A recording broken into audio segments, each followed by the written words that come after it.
Welcome back to Pod Hunter with the NRL SuperCoach Hub. I'm Scoop, and we're here to look at pods after a few weeks off. Origin is well underway, and we are in the second major buy round. So remember, guys, you only need your best 13 out of your starting 18. Make sure to reserve those guys on your bench. So there's a lot going on at this stage of year. There's Cleary, who's going to miss round 15, 16, and 18 pretty much confirmed. We've got Iro, who's injured. We've got Tamale, who's injured. All of these guys who are now big trade outs that we can use to straight swap somebody very easily into our team, including a bunch of really strong pods. There's the Carrazes of the world floating around. There's the Izakos. There's your Jerome Hughes coming up soon. But there's also plenty of other guys who I believe really can compete with these for either a cheaper price or just a much lower ownership. So we're going to get stuck into some of those now. And guys, we're going to start with the guys under 10% owned in the top 1%. There's a lot of guys now who are sort of dead teams or abandoned teams, and it's sort of hard to see ownership going on and the changes in the lower team ranked teams. So we're just going to use some of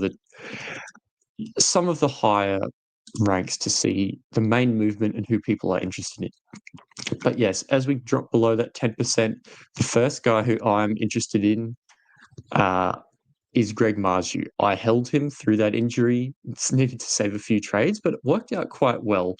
And let's have a look at good old Greg the Leg. So he's knocking out a pretty solid 70 average or so at this stage, which is a little bit below what you probably want for him for a guns and a wing for the rest of the year.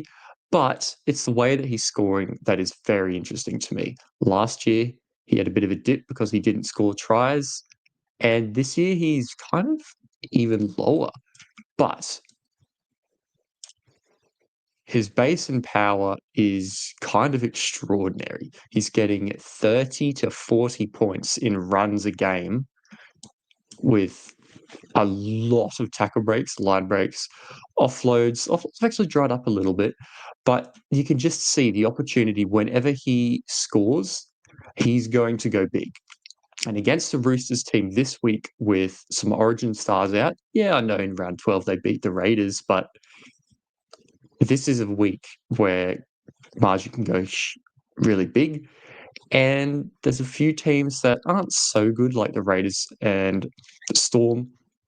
But yeah, Melbourne coming off Origin.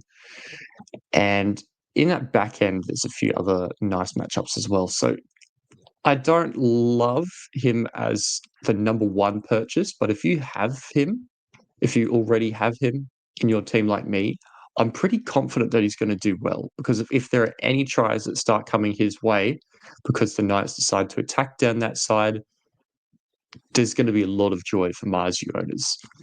So I like him, but there's somebody who I like even more who we'll get to later in that Knights side. So moving down this list, we next come to one of the other big talked about targets for Nathan Cleary.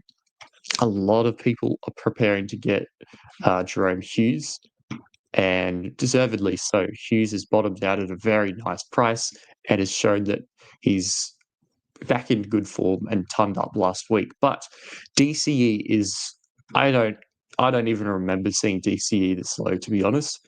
And he plays both the major buy rounds now that he's been dropped from the Origin team. Not a lot of brilliant scoring recently, but you saw what the Broncos did to the Titans last week. Manly have Turbo back. DCE is there. He's playing for the club in the last year that he's at Manly, and there could be some big scores incoming. So looking at his matchups coming shortly, we have 15, we've got Titans. 17, we've got Tigers. 18, we've got depleted Rabbitohs. Those are three matchups that are incredibly good, considering that we are buying him basically for that Cleary replacement and will eventually pivot back to Cleary. So this Bulldogs match and this Storm match, they might not even matter because he might be out by then and he might be 550k and have averaged 65 during that period. That is plenty good enough considering that Hines and some of the others aren't quite as high as they were in previous years.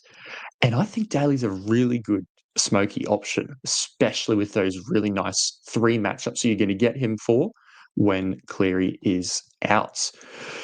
So moving down the list, just one more place is Toby Couchman. So he made a bit of noise about a month and a half into the season where he just started hitting these sort of not quite Terrell May numbers, but he started being the base stat beast, and absolute huge PPM.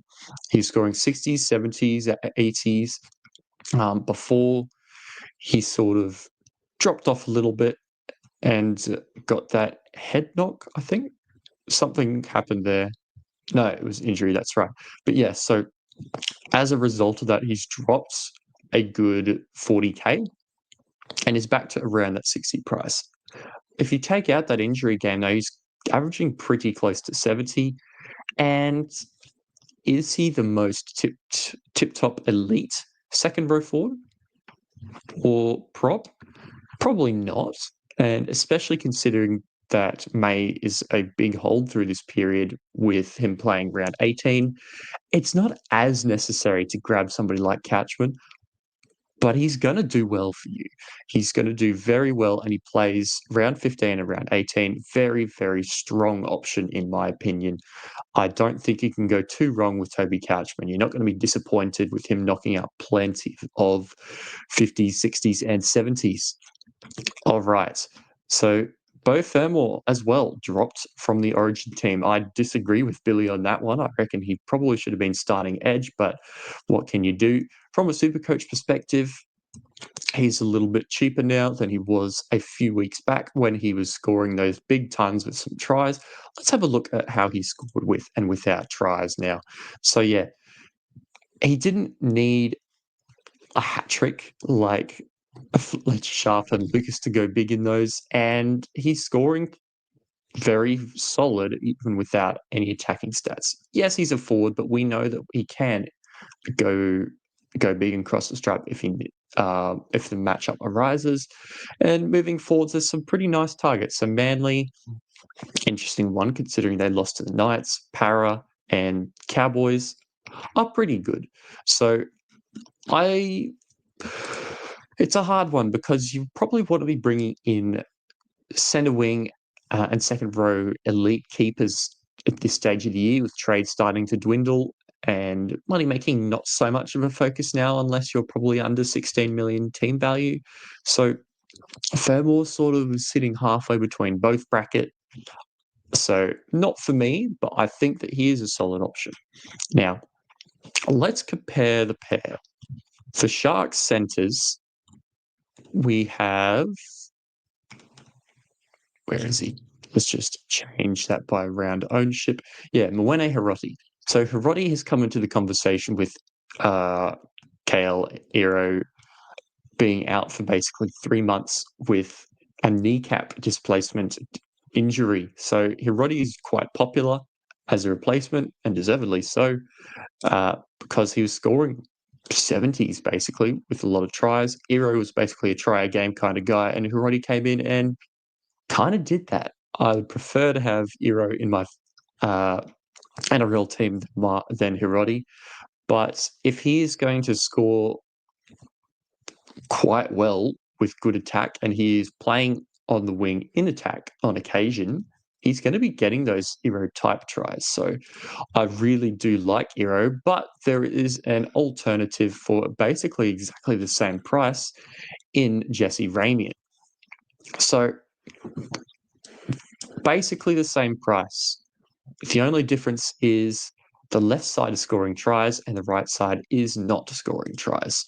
So Jesse Ramien has barely touched the ball in attack all year and still is knocking out really consistent scores without any attack. So I think 9 of his, I think it's 9 out of these 13 games that he's played are all over 50, and 90% of them are without tries. If there is any time for Jesse Ramien to start going bang, it's this time of year. He loves to go on a bit of a run, and he is a bit of an antithesis to Herodi. You know that he's probably not going to go and score you a 20 or a 30 too often. He's done that twice this year, a 30. And for an outside back, that's pretty good. He's got a very strong base. So his draw is Dragons into Broncos into Melbourne, so maybe not the best, but consequently that also might feed into him just being more solid than Herodi. If the Sharks, who are in a bit of freefall at the moment, don't score that well against the Broncos and Melbourne and the Dolphins, Herodi might dry up and not be as good as we expect, and Ramien might actually come through and be the better option. So definitely one to consider, because we know what Ramien can do every year. He's lost nearly $250,000, and if there is any world where he goes back to getting attack, he's going to be a lot higher than that at some point in the year. Now, this isn't really going to be a pod for long, which means it's a really nice opportunity to jump on right now. Yeah, he's pretty expensive, Jacob Preston, but he's probably going to be quite heavily bought after that round 16 bye. You can see he's missing that upcoming matchup. And there's a certain player that I saw in the SuperCoach Hub Discord this week. Make sure to join if you're interested in chatting SuperCoach with a bunch of really experienced players and having some good banter as we run through game day, stuff like that. But one thing that I saw with Kiraz being called up into Origin camp with then a little tiny bit of doubt is using Kiraz and pivoting straight to Preston if Kiraz does end up getting selected through a Lucas duel or something like that. So I really don't mind that, and I think his ownership will go up quite a lot if Kiraz stops being an option. But yeah, on his own, he's still a good buy. We know that what he can do. He is one of the top options, a little bit pricey, and does score a few tries. But I mean, he's averaging 80.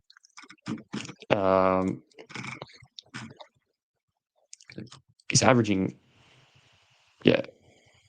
close to 80 as an edge, and is one of those guys that we'll probably look to target as a final team guy.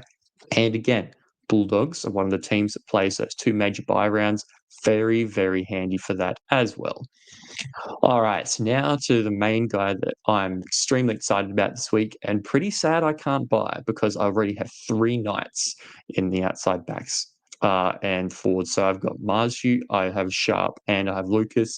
I don't want to add a 4th probably, but if I somehow did squeeze him in, it absolutely would be Dane Gagai. Now, I've been talking him up on and off throughout this year. But look at this. He hasn't scored below 60 since round 7. And you'll notice the last few scores are even better than you'd think because he has picked up goal kicking. That is a huge, huge factor here. You add in, even if the Knights aren't attacking that well, you add in sort of 8, 12 points a game, even on the low end of goal kicking. And that is suddenly an elite keeper type of guy. Dane Gagai, again, like Ramien, has not touched the stripe in terms of attack this year. And he's still knocking out 60s and 70s and now 80s because of this goal kicking, because of his tackle breaking and running ability. He looked super dangerous last week against Burbo in that matchup when Lehigh went down. And I just think there's so much to love about Dane Gagai. I think there's honestly every chance that Dane Gagai can outscore some of the likes of your Lomax's, Carraz's, Farnworth over the next few matches if things go right. I don't say buy him instead of those if you don't have them. But I really, really wish I could get Dane Gagai into my team this week, because at that price, if he's going to score and average well over, mid-60s, 70, beyond, that is a juicy, juicy option to put in your team. Dan Gagai is my shot for pod of the week. Okay, now we start to get down a little bit into the weeds, but before we dip into crazy land, let's finish this main section off with Isaiah Catella. Now, there is one thing that makes Isaiah Catella a good Supercoach option, and that is that he is involved in everything that the Dolphins do. Yeah, he's not goal kicking. Yeah, he's not a huge tackle breaker or anything like that.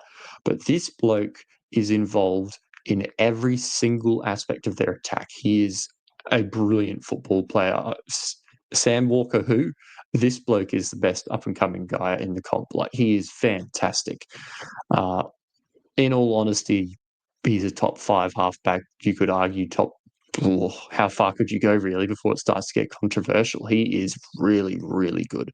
But yeah, if you want a piece of his involvement, buy Isaiah Catella while Cleary is out as that straight swap, because far out, he is consistent and consistently getting those attacking stats. You've got cows into knights, into rabbits, into sharks, who may or may not be good in a month, buy into cows again. And that is just about as good as you want, as good as you can get. So he hasn't hit huge hundreds. His 99 last week was the closest he's come. But every chance with that upcoming run that he gets a real shot at cracking that 3 digits and doing really well over that period. Ladu Fainu, he's a conversation for later, but he's not playing this week and will probably be very highly owned. Now, let's look at the fancy guys, the ones who you probably don't really need to buy, but if you need to make up some ranks, if your head-to-head opponent is buying a certain player this week, if there's any chance and you just need a Hail Mary, these are your guys. So, number 1, Jamie Humphries. He is cheaper than where he started the season. And he was hitting 50s and 60s and 70s without Latrell when he was goal kicking, doing everything, running around. And the Rabbitohs do have 2 matches where Latrell isn't playing. And I really don't mind that. I think that there is opportunity for him to start scoring a lot better again. You probably only need him for those couple of matchups as well. You're not going to keep him for very long. You're just using him to score a few points, make a tiny bit of money, and flick him back to probably Cleary. The thing with that is he is going to need a lot of cash to get back to Cleary, which is one big mark against him as to why I wouldn't bring him in. So yeah, just keep a vague eye on him. It's probably not a huge buy, but just watch out. Oren Keeley as well, sort of a last man standing. He's a good player, but a little bit above basement. Duel is probably going to get okay minutes at that starting edge, but even with the injuries last week, still only got 40. And yeah, he'll score better than where he's priced at, but how much better than where he's priced at now that the Plath, Daniel Saifidi, and Gilbert are confirmed out for the year. One guy that I did miss in the sort of crazy left field options is Kurt Donahue. Now, I actually brought in Kurt Donahue the other day before I had a good look at him. And look, if there is some injury risk and there are guys that go down in game, he's going to do well. If he's going to get a big minute lock roll, he's going to do well. But the thing that scares me off him is his very low PPM, even playing in the middle or at hooker, and Ray Stone back in, who's very often a lock when these kind of guys are out. So yeah, looking at these kind of scoring rates, he'd probably need 60, 65 minutes to buy him at his current price, and I just don't quite know if he's going to get that. Otherwise, yeah, if he was a bit cheaper, I would pretty happily have him as my hooker 2 for the rest of the year, considering how much of a graveyard that position is. But you came here for the pods.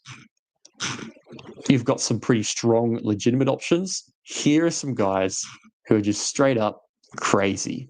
Guys who may actually work out that probably nobody's going to buy, but I'm going to bring them up anyway because Jamon Jolofy is owned by nobody in the top 1%. Nobody at all. Nobody's bringing him in.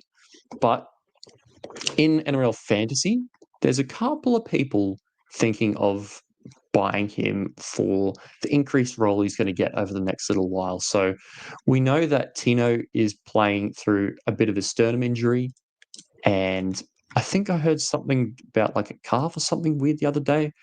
And you've got Fodawaker also away for origin duties. And so at least for round 15, round 16 when they're backing up, probably round 19 when they're backing up, he's going to get more minutes and, yeah, probably score 40s and 50s or around that 50 to 60-minute mark for those particular weeks. We remember last year, not 2023, remember last year where he was a really good scorer and made a decent amount of money, got up to actually 600K with that kind of role. Problem is, probably won't last that long, but well, just keep an eye on him. If there's another injury in that pack, or David Fafita still isn't back for some reason, and they don't have to shuffle around, Jolofy somehow might become an option. Now, one guy who I wouldn't buy this week, but I'm still keeping an eye on, is Nat Butcher, because he's one of those guys who have just absorbed minutes in the Roosters pack. He moves to prop, he moves to lock, he moves to edge, he moves to bench. Anywhere he goes, he'll just absorb good minutes. And he's lost a bit of money after that injury-affected game in round 7. He's on the comeback now, and in 2 weeks, he might be for 75K, something like that. I don't think he's going to score quite as well as Toby Couchman, but if he's getting 50 minutes a game and scoring over 50 towards the 60s, he's going to be a very handy backup for a bit of a discount. The question is, how often are you going to play him? Answer is probably not a lot, but we've seen what he can score in the past. If he can get back to really good minutes, chuck a star on him and consider that option because he does have pretty good buy coverage. And moving forward, if he does get like a 60-plus minute role, he's going to be a buy. And somebody that's on that fringe of your starting 17 most weeks. So that's probably it for the pods, guys. There's plenty this week. You've got guys that you can sell for Cleary. You've got guys you can sell for Iro, for Toya, for Tamale. There's so many options you can do. Like Sandon Smith as well. He's going to be trade out very shortly. I'd say a lot of coaches are probably waiting a week and then pivoting to Grant or something like that, or just ignoring this for a week and seeing how it plays out. But yeah, my moves this week, I consider bringing in Donahue to fund a Carraz, but yeah, as it stands, very likely that I do something like this. Not super pod. I was considering going Donahue for the crazy pod parts, but yeah, the options just seems a little bit too juicy. And considering that pivot that I was talking about before with Preston, if Carraz does end up getting called into the Origin camp, I think that's a pretty strong option. And I'm going to probably leave it at that, guys. So I've got plenty of players playing this week, but I'm happy to buy these two because they'll also play for me in round 18. And I'd really love to have their scores in my team this week as well. So that's it from Scoop. I'm up to 170th. So some of my picks have managed to go pretty well. Jazz Tavanga somehow has become one of the best hooker options through a bit of a fluke, but I'll take that. I'll take that call. And yeah, so we'll leave pods for this week at those guys. But yeah, about a dozen options, really. There's plenty of really strong alternatives to these main guys. And especially Dane Gagai, I think is somebody you should have a second look at and very heavily consider for your team because Dane Gagai could average 70, 75, who knows. That's it for this week, guys. have a good major buy round.